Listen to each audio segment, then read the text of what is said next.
स्वागत है आप सभी का बाजी न्यूज पर। एक नजर डाल लेते हैं बाजार के ताजा हाल पर। इस वक्त निफ्टी के लेवल्स को देखें तो इंट्राडे हाई लेवल्स पर 8754 के लेवल्स पर निफ्टी कर रहा है कामकाज। करीब 50 अंकों की तेजी, आधी फीसदी ऊपर अब निफ्टी कर रहा है कामकाज। साथ ही अगर आप कुछ और इंडाइसेस को देखें जहां पर किस तरीके का मूवमेंट देखने को मिल रहा है, आप सेंसेक्स में भी देखेंगे तो इसी तरीके का रुझान देखने को मिल रहा है।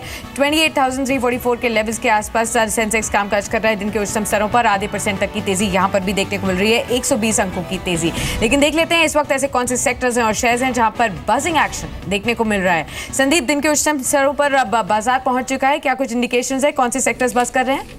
शुक्रिया साक्षी। देखिए, सबसे पहले इंडिविजुअल स्टॉक्स की बात करेंगे। आज जब बाजार में तो तेजी है ही है, लेकिन उसके साथ साथ काफ़ी सारी ब्लॉक डील्स हैं जिसका असर आज स्टॉक्स पे देखने को मिला है। सबसे पहले डेल्टा कॉर्प की बात करें, 21 लाख शेयरों का सौदा 168.65 पे हुआ था। उसके बाद से इस काउंटर में काफ़ी अच्छे गेंस देखने को मिल रहे हैं। डिशमन फार्मा, कल ब्लॉक डील हुई थी इस कंपनी में, उसमें मॉर्गन स्टैनली मॉरिशस ने 0.60% हिस्सेदारी इस कंपनी में खरीदी है। उसका इंपैक्ट आज इस काउंटर में पॉजिटिव साइड पे देखने को मिला है। IDFC 13.7 लाख शेयरों का सौदा हुआ है। 80-50 से लेकर 82-80 के बीच में दो बड़े सौदे हुए इस काउंटर में। उसके बाद इस काउंटर में भी काफ़ी अच्छे गेंस देखने को मिले हैं।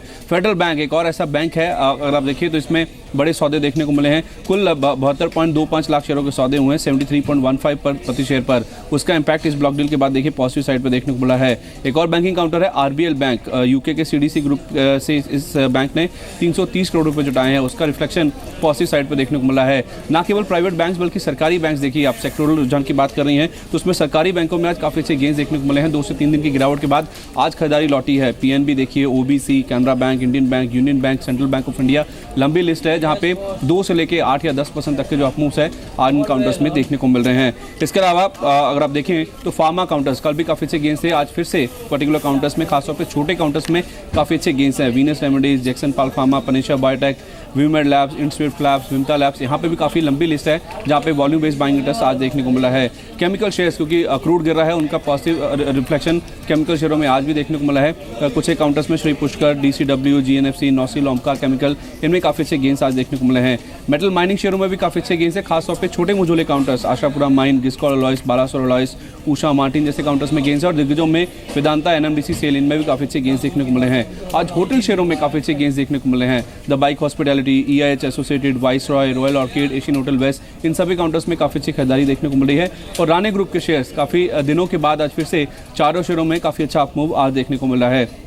इसके साथ साथ टेक्सटाइल शेयर काफ़ी दिनों से चल रहे हैं। आज भी सुमित इंडस्ट्रीज में तो 10% का ऊपरी सर्किट है। उसके साथ साथ नंदम डेनिम्स, डोनियर में भी 5% का ऊपरी सर्किट है। और कुछ और भी काउंटर्स हैं जहाँ पे काफ़ी अच्छी खरीदारी आज देखने को मिल रही है। लिकर शेयरों में काफ़ी अच्छे गेंस है। आज फिर से वो जो फॉलो बाइंग इंटरेस्ट है आज देखने को मिल रहा है। Ravi Kumar distilleries, Pincon, Tilaknagar industry, Radico Khaitan, global spirit, united spirit, इन सभी काउंटर्स में काफ़ी अच्छे गेंस आज देखने को मिल रहे हैं। और आखिर में मिड कैप साइड के कुछ आइडियाज़ जहाँ पे काफ़ी अच्छे गेंस हैं, उसमें एल्केमिस, हाईटेक प्लास और कुछ कंज्यूमर ड्यूरेबल काउंटर्स जैसे PG इलेक्ट्रोप्लास, बटरफ्लाई, गांधीमती, इनमें काफ़ी अच्छे गेंस हैं। और उसके साथ साथ TVS, श्री चक्रा, गल्फ पेट्रो, ये कुछ और काउंटर्स हैं जहाँ पे आज वॉल्यूम बेस्ड बाइंग इंटरेस्ट देखने को मिल रहा है। जी बिल्कुल, बहुत बहुत शुक्रिया संदीप बताने के लिए कौन से ऐसे सेक्टर्स हैं और शेयर्स हैं जहाँ पर इस वक्त बजिंग एक्शन देखने को मिल रहा है।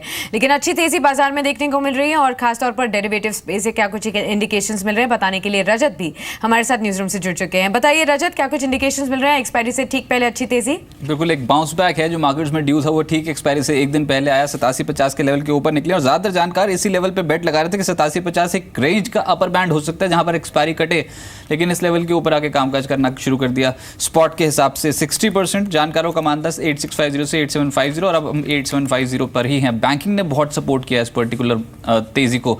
Open interest, in fact roll over figures के हिसाब से अगर आप देखें तो 41% के आसपास के निफ्टी बैंक में रोल ओवर हुआ है, 47% निफ्टी पे औसत के हिसाब से ही रोल ओवर हो रहे हैं।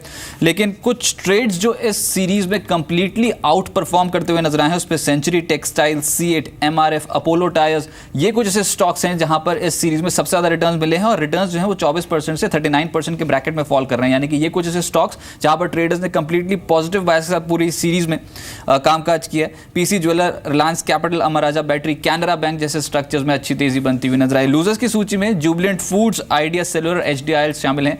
टॉप लूजर्स यही स्टॉक साबित हुए। लेकिन जैसे मैंने कहा कि आज बैंकिंग का दिन है, फाइनेंशियल सेक्टर का दिन है, ये स्टॉक्स चल रहे हैं। IDFC, इस स्टॉक पे ओपन इंटरेस्ट लगभग 31% के आसपास का जंप देखने को मिला आज इंटरडे बेसिस पे, स्ट्रॉन्ग खरीदारी। बैंकिंग तो एकदम से चल पड़ा है, पिछले आधे घंटे में काफी स्ट्रांग बढ़ा था। फेडरल बैंक सुबह से ही मजबूत था, इसके अलावा कैनरा बैंक, एसबीआई जैसे जो स्टॉक्स हैं वहां पर तगड़ा ओपन इंटरेस्ट खड़ा होता चला जा रहा है। नेक्स्ट सीरीज में अच्छी तेजी सरकारी बैंक के खेमे में देखने को मिल रही है। पंजाब नेशनल बैंक मिसाल के तौर पर यह दिन के उच्चतम स्तर पर ट्रेड कर रहा है। एसबीआई मूव बहुत स्ट्रांग मिला है। साथ ही साथ कुछ स्टॉक्स जहां पर रोल ओवर उतने स्ट्रांग नहीं हुए थे कल के सत्र में, आज कैचअप हुआ, उसमें हेवल्स शामिल है। इसमें लगभग 59% ओपन इंटरेस्ट बिल्डअप और रोल ओवर फिगर्स आज स्ट्रांग होते हुए नजर आए। अच्छी तेजी पकड़ी एलआईसी हाउसिंग, टाटा मोटर्स, तो कहीं ना कहीं तेजी के सौदे, एक पुल बैक कहूंगा, एक जो कवरिंग ड्यू थी वो आज मार्केट पे होती हुई नजर आई है। जी बिल्कुल, बहुत बहुत शुक्रिया रजत बताने के लिए कि क्या कुछ इंडिकेशंस मिल रहे हैं। खासतौर पर इस वक्त भी अगर आप बाजार को देखें तो 8750 के पार ही निफ्टी कर रहा है कामकाज। Idea, Hindalco, bank of Baroda, SBI और बीएचईएल जैसे जो शेयर्स हैं, जो कि दिग्गज शेयर्स हैं, यहाँ पर खरीदारी होते हुए नजर आ रही है। निफ्टी बैंक में भी अगर आप देखेंगे तो 150 अंकों का सुधार ऑलरेडी हो चुका है। बैंकिंग स्पेस से एसबीआई और बैंक ऑफ बड़ौदा सबसे ज्यादा तेजी में पार्टिसिपेट करते हुए नजर आ रहे हैं। लेकिन सितंबर का महीना चल रहा है और खासतौर पर आपको याद दिला दें कि सितंबर 2008 में ही सब प्राइम क्राइसिस हुआ था, जिसके बाद दुनिया भर में इकोनॉमिक स्लोडाउन आया था और रिसेशन आ गया था। अब बात कीजिए सितंबर 2016 की। यहां पर अगर बात करें तो डॉइश बैंक की जो बैंक्रप्सी का क्राइसिस इमर्ज हो रहा है, कुछ एनालिस्ट का मानना है कि ये भी एक लीमन लाइक क्राइसिस हो सकता है। क्या ऐसा हो सकता है, बताने के लिए अंचल हमारे साथ अब मौजूद हैं। अंचल, जो डॉइश बैंक की सिचुएशन इमर्ज हो रही है, आज यूएस जस्टिस डिपार्टमेंट की तरफ से एक पेनल्टी भी लगाई गई है, कितनी गंभीर है अभी ये सिचुएशन? शुक्रिया साक्षी। देखिए, सिचुएशन डेफिनेटली गंभीर है।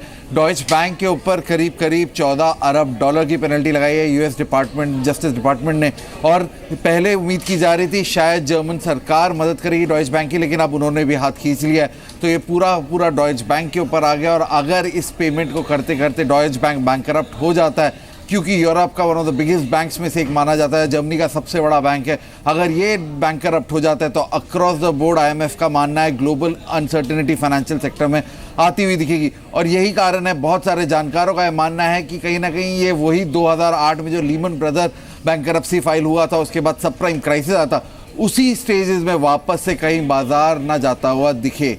इंटरेस्टिंग चीज़ ये साक्षी की 2008 में भी यही ट्रेंड था।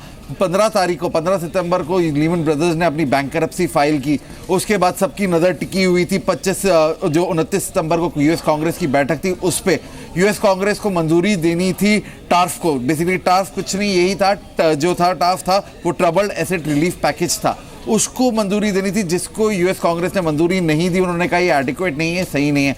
और 29 तारीख को जब यूएस कांग्रेस ने टाफ को रिजेक्ट कर दिया, उसी दिन डाउ जोन्स 7% क्रैश होता हुआ दिखा।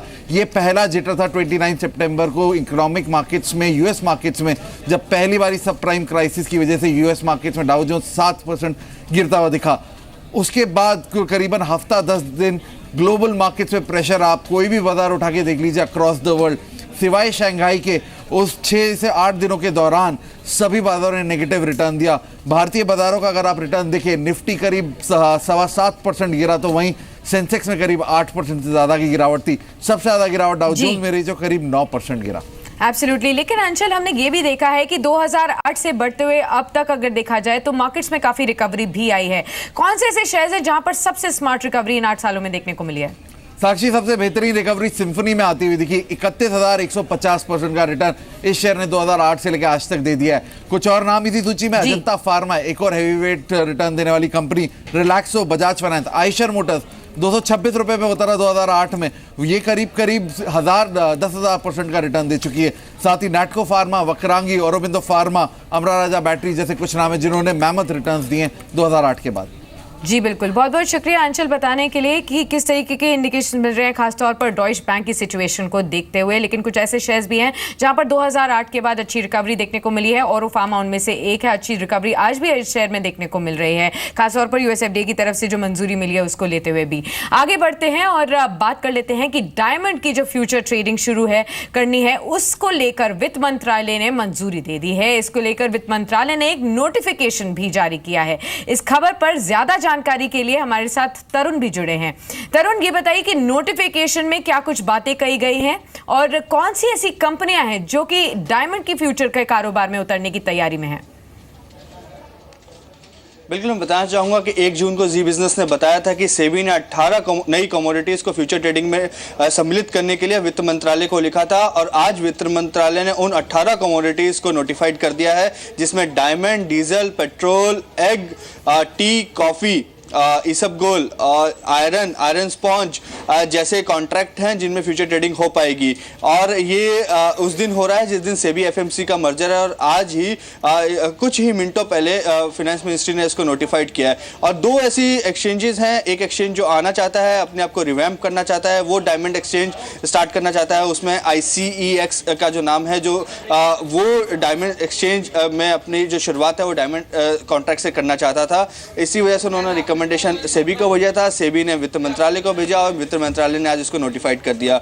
और अब कल ही जो रिलायंस की AGM थी उसमें अनिल अंबानी ने ये बोला था कि हम वापस कमोडिटी एक्सचेंज में आएंगे, और आज उनकी डायमंड कॉन्ट्रैक्ट को मंजूरी मिल गई है। और दूसरा जो एक्सचेंज है, ये हम जो हमें सूत्रों के हवाले से खबर मिल रही है, MCX जो मल्टी कमोडिटी एक्सचेंज है, वो भी अपने आप को डायमंड स्पेस में वापस ऑप्शन तलाश रहा है। उन्होंने कई स्पॉट एक्सचेंजेस जो यहाँ पे सिंगापुर का एक स्पॉट एक्सचेंज यहाँ पे कामकाज कर रहा है उनके साथ बातचीत भी करी है, लेकिन अभी इस खबर की पुष्टि नहीं है। लेकिन ये 2 एक्सचेंज ऐसे हैं जो डायमंड स्पेस में उतरना चाहते हैं, लेकिन बाकी 17 कमोडिटीज जो सेबी ने रिकमेंड की थी उन सभी को कुल मिला के 18 कमोडिटीज को आज फिनेंस मिनिस्ट्री ने नोटिफाइड कर दिया। जी बिल्कुल, बहुत बहुत शुक्रिया तरुण इस पूरे ही अपडेट को लेकर। लेकिन आगे बढ़ते हैं और बात कर लेते हैं टेलीकॉम स्पेस की। खासतौर पर टेलीकॉम कंपनियों में ऑफर्स का वॉर जो है वो नहीं थम रहा है। अब एयरटेल को ही ले लीजिए, इंटरनेशनल रोमिंग पर फ्री इनकमिंग कॉल्स का आज ऑफर एयरटेल ने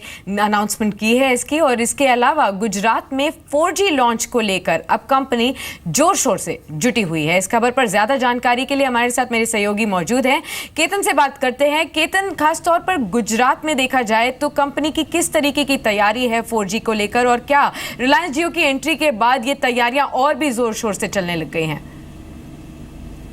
जी बिल्कुल, देखिए सूत्रों के हवाले से जो हमें जानकारी मिली है उसके मुताबिक एयरटेल है वो अगले सप्ताह ही अहमदाबाद में अपनी 4G सेवा लॉन्च कर रहा है। वैसे तो दिवाली के आसपास कंपनी का प्लान था कि पूरे गुजरात में एक साथ ही वो अपनी 4G सेवा लॉन्च करे, लेकिन जिस तरह से रिलायंस जियो के कस्टमर बेस बढ़ता जा रहा है ये देखते हुए उन्होंने तुरंत ही अहमदाबाद में ये सेवा लॉन्च करने की एक ठान ली। और न केवल इतना, लेकिन हायर किए एक्स्ट्रा इंजीनियर्स, और जहाँ जहाँ इक्विपमेंट लगाने की ज़रूरत थी वो आनंद फानन में इक्विपमेंट लगाए। और दूसरा जो सबसे बड़ा प्लेयर है वोडाफोन, वो भी 8-10 दिन पहले उन्होंने सूरत में लॉन्च की थी, लेकिन वो भी कुछ दिनों के बाद गुजरात के अलग अलग शहरों में वो 4G सेवा लॉन्च कर रहा है। क्योंकि यहाँ पर हम आज की तारीख में भी देख रहे हैं कि रिलायंस जियो के स्टोर पर लंबी लंबी लाइन है, तो ये सबसे बड़ा कस्टमर बेस है 90% ये दोनों प्लेयर के पास गुजरात का। तो कहीं ना कहीं इसी बात को मद्देनज़र वो आनंद फानन में ये 4G सेवा शुरू कर रहे हैं, तो इसका फायदा आफ्टर ऑल ग्राहकों को होने जा रहा है। जी बिल्कुल, बहुत बहुत शुक्रिया केतन इस पूरे ही अपडेट के लिए। चलिए साथ ही आपको बता देते हैं इंफ्रा स्पेस से जो एक बड़ी खबर आ रही है वो ये है कि SL इंफ्रा प्रोजेक्ट्स के शानदार स्टैंडर्ड के लिए SL इंफ्रा को बेस्ट इंफ्रा ब्रांड का अवार्ड मिला है। कंपनी को 2016 economic times best infra brands के तहत यह अवार्ड दिया गया है। Minister of state of transport Mansukh Mandaviya ने SL हाईवेज के CEO KP महेश्वरी को यह अवार्ड दिया है। साथ ही इंफ्रास्ट्रक्चर में जो चुनौतियां हैं उसको देखते हुए और बावजूद जो कंपनी का शानदार प्रदर्शन रहा है उसको देखते हुए यह अवार्ड कंपनी को दिया गया है। आपको बता दें कि SL इंफ्रा प्रोजेक्ट्स के CEO हैं Ashok Agarwal. Company smart cities के विजन के हकीकत में बनाने के लिए कोशिश में जुटी हुई है और इसी को देखते हुए कंपनी को यह अवार्ड दिया गया है। SL इंफ्रा प्रोजेक्ट्स जो इंडिया की one of the largest infrastructure company है, उसे ये इस अवार्ड से सम्मानित किया गया। और ये इस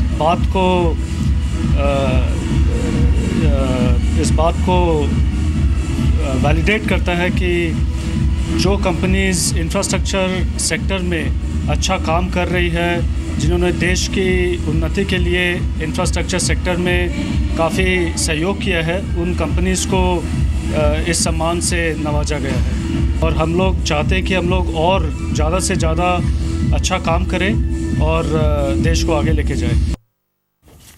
ऑलराइट, तो आप सुन रहे थे एसएल इंफ्रा के मैनेजमेंट को जो धन्यवाद दे रहे थे और साथ ही विजन भी बता रहे थे इंफ्रास्ट्रक्चर स्पेस में, जो कि एसएल इंफ्रा का विजन है आगे जाते हुए स्मार्ट सिटीज़ को लेकर, जिस जोर शोर से कंपनी जुटी हुई है इस पूरे ही प्रोजेक्ट को आगे बढ़ाने के लिए। इसी नोट पर बासिंग न्यूज़ को यहीं समेट लेते हैं।